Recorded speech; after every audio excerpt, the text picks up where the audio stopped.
Hi everyone, welcome to this week's Transformation Talk. I am talking today with LeeAnn Mallorie. She is an embodiment coach, a voice and sound healer, and a Nia technique instructor. And I'm so happy that you're here. Thanks for being here, LeeAnn. You're welcome, Alana. I'm so happy to be here with you. So you had an interesting experience. In looking at your About page, you were talking about how you really were a dancer and so embodied as a child, and then you kind of went into this phase of living in your head, and then something happened to you in your late 20s. Can you sort of lead us through what happened? That's right. There's a long backstory, which I won't give all of, but at a point in my late 20s, I was doing a lot of work that was personal development work, that was embodiment work. I was starting to get back on a path that I really wanted to be on, and kind of right in the middle of that, I discovered that I had a lump in my breast, and I had actually a friend from college several years earlier die of cancer, and I thought, oh, this is something I need to pay attention to.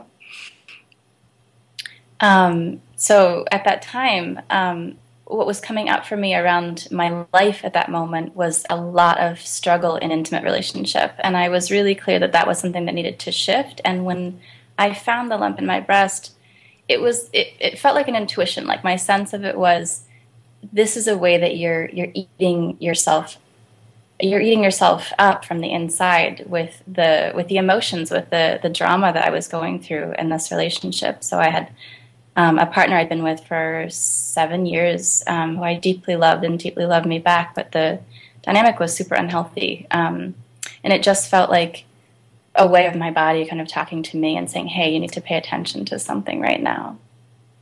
Wow. And it turned out that it wasn't cancer, is that correct?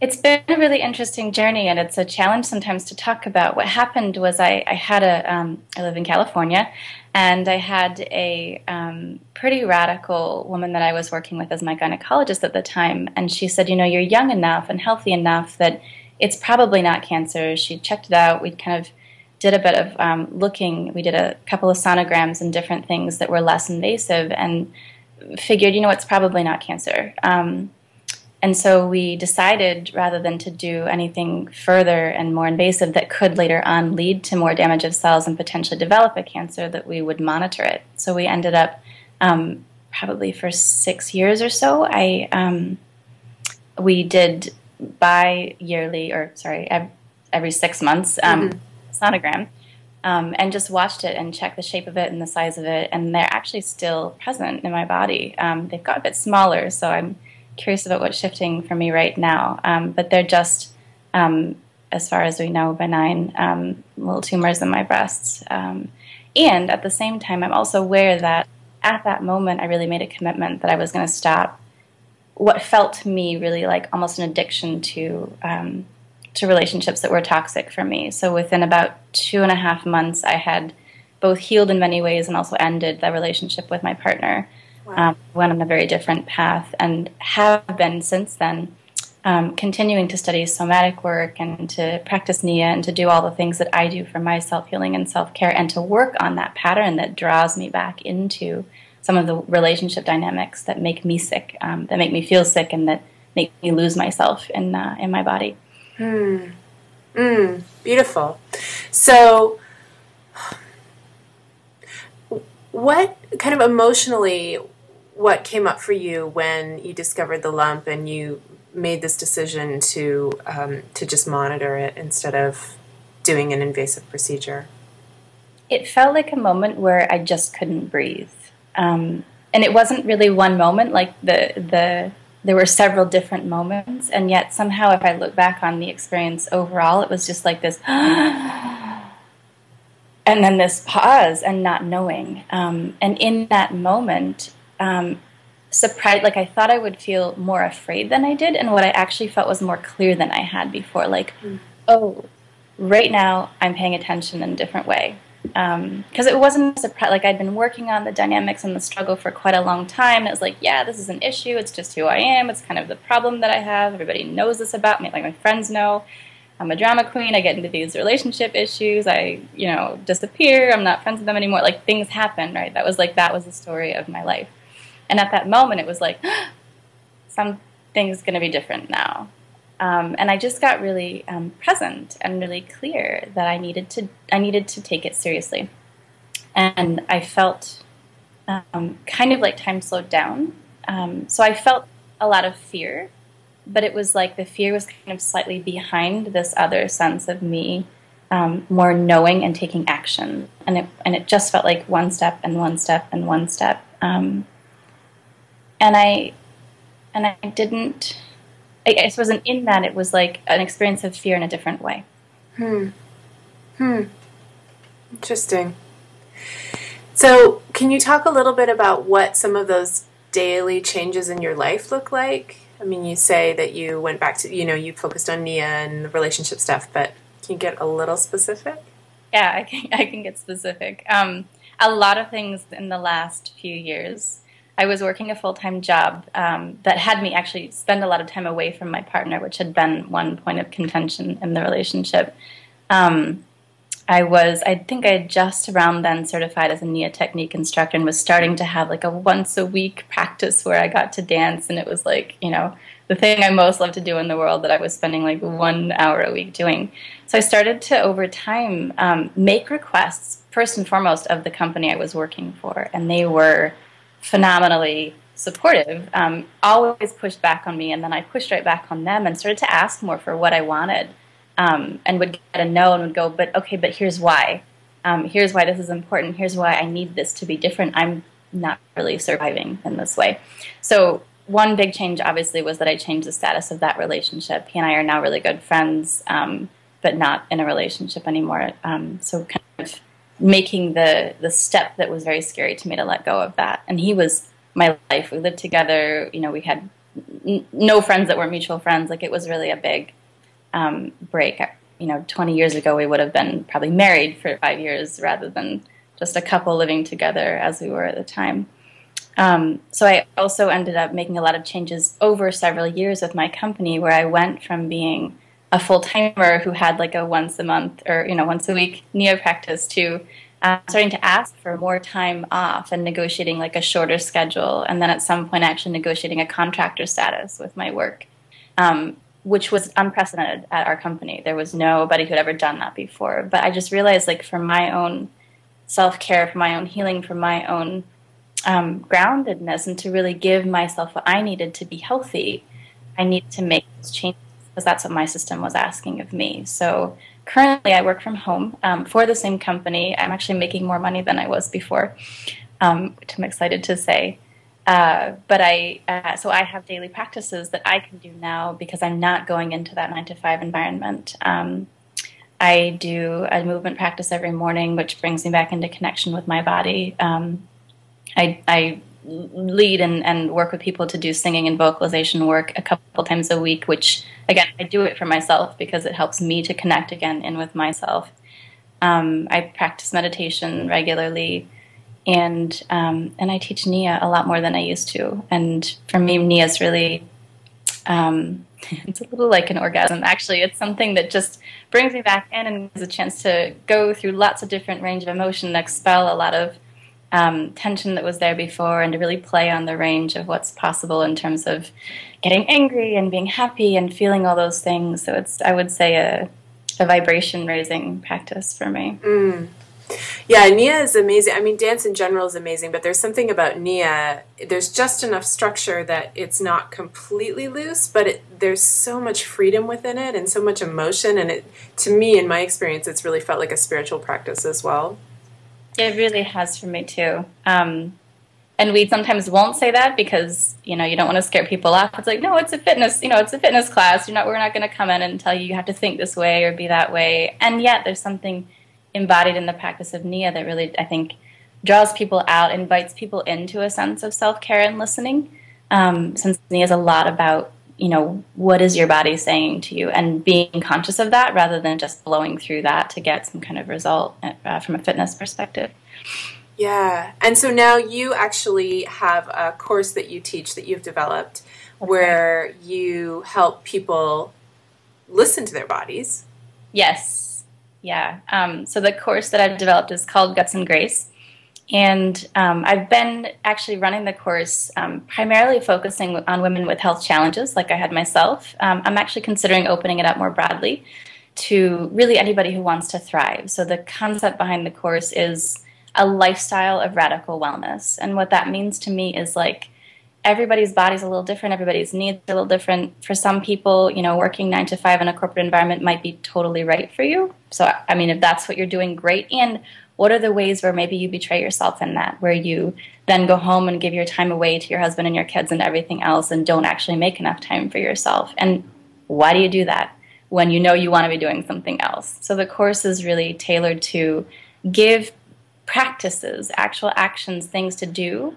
A lot of what I do is meant to be embodied. It's about building different habits rather than just like reading a book and going, oh yeah, I know I'm supposed to take a bath when I feel this way. Like it's really about why do I do the stuff that I know I'm not supposed to do and I don't really want to be doing? You know, if I read the book, it would tell me blah, blah, blah. And inside my body's saying something else, and yet I do it anyway. And yet I say no, and yet I, you know, say yes to stuff that derails me. So it's working with that, and over a period of about 8 weeks, shifting our habits around that. And I really use a lot of the embodied practices that I've incorporated into my own life over time that have helped me to shift, and ask people to try those things on. And what typically happens is I go to try it on, and then all the resistance comes up that was like the reason I wasn't doing it before. And so then we work with that in the course. Yeah. Yeah, it's amazing. We're so disconnected from our bodies and our culture, and that there's such a beautiful source of information if we can listen. I mean, I love that when you were talking about making those changes with your company, you used the words, my system was leading me to do this. And that's so beautiful because it takes a lot of courage to ask for what we want and what we need. And there's something in your ability to go, but my body is telling me I need this. It's not just this like, oh, I think this would be good for me. It's like, no, there's this grounded need that I have to listen to. And I love that you're supporting people in learning how to listen to that.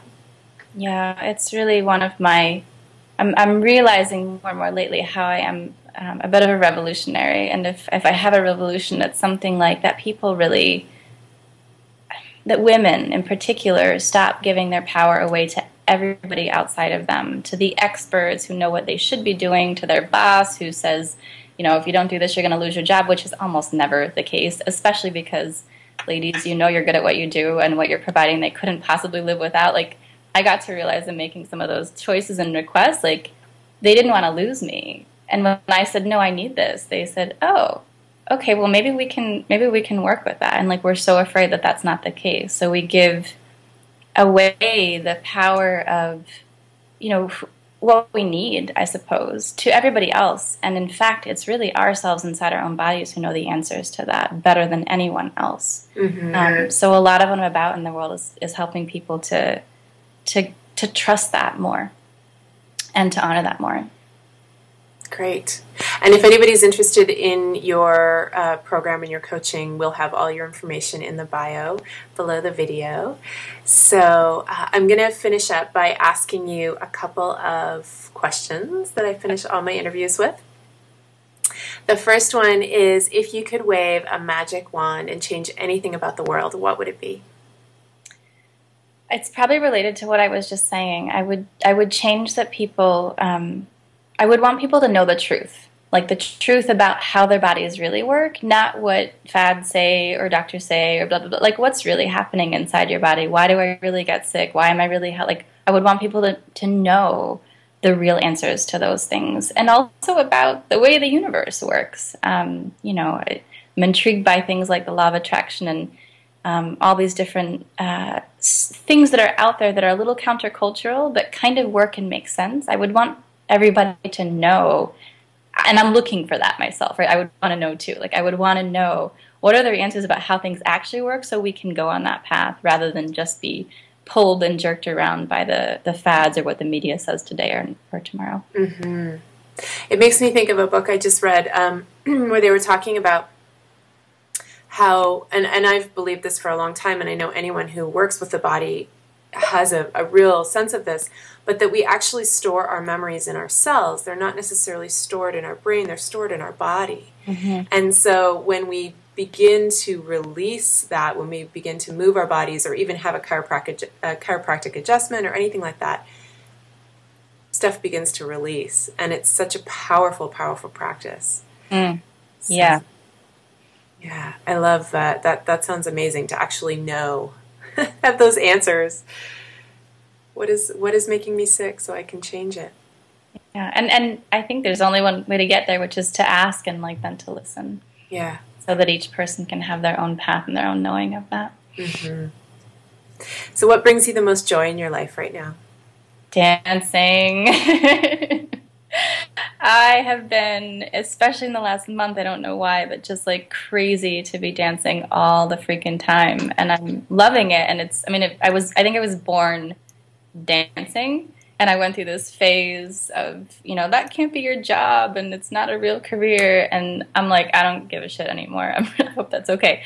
I really have been totally joyful about movement. And what that's bringing me is more and more connection in the community. We're doing a massive flash mob here in San Francisco in February. And I'm just like, yes, let's be dancing and let's connect. And then how that creates relationship and how that opens people up, women and men, by the way. I've had a few experiences lately of dancing and like having men open and go, gosh, I really needed that, I really wanted that. And how cool is that? Yeah, wow, that sounds exciting. I can't wait to hear about the flash mob. Okay, last question. What is one fun or interesting fact about you that makes you uniquely you? All right. Can I share two? Yeah. So one is that I don't have a TV, and I haven't for probably like 15 years. So I'm kind of on a no media diet if it's important. My mom will tell me, my best friends, like people know, so they're like, okay, do you know this thing happened? All right, great, I know. And then I just refocus on listening in and what I'm up to in the world.